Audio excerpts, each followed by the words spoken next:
অনেক পুরুষ জানেনই না নারী কথা বলতে চায় শুধুমাত্র চাপ কমানোর জন্য। পুরুষ মনে করেন নারী বেশি কথা বলে, অনেকে আবার এতে বিরক্তও হয় এবং সঙ্গিনীর কথা মন দিয়ে শোনেন না। আবার অনেক পুরুষ মনে করেন নারীরা কোনো সমস্যার কথা বলেছে মানে তার সমাধান দিতে হবে, এটাই হয়তো সহানুভূতি প্রকাশের সেরা উপায়। কিন্তু না, নারী সমস্যার কথা বলেছে মানে তার সমাধান দিতে হবে এমন নয়।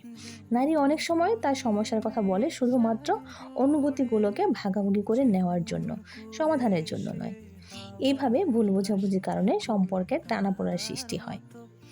পুরুষ মনে করেন নারী অযথাই অভিযোগ করছে, আর নারী মনে করে পুরুষ তার অনুভূতিগুলোকে কোনো গুরুত্বই দিচ্ছেন না। সব সময় সমস্যা সমাধানের জন্য নারী বলে না, সমাধানের জন্য সব সময় কথা শুনতেও নেই।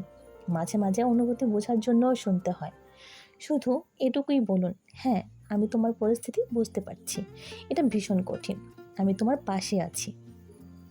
এটুকুতেই নারী অনেক বেশি শান্তি পাবে। তাই আপনার সঙ্গীর কথা মন দিয়ে শুনুন, এতে দেখবেন তার অভিযোগ অনেকাংশে শেষ হয়ে গিয়েছে। একজন শুনতে শিখলে আরেকজন বুঝতে শিখলে ভুল বোঝাবুঝিগুলো এমনিতেই কেটে যায়। কারণ সম্পর্ক টিকে থাকে বোঝাপড়ার উপর, বিতর্কের উপর নয়। প্রতিটি মানুষের শোনার মতো একজন মানুষ থাকুক।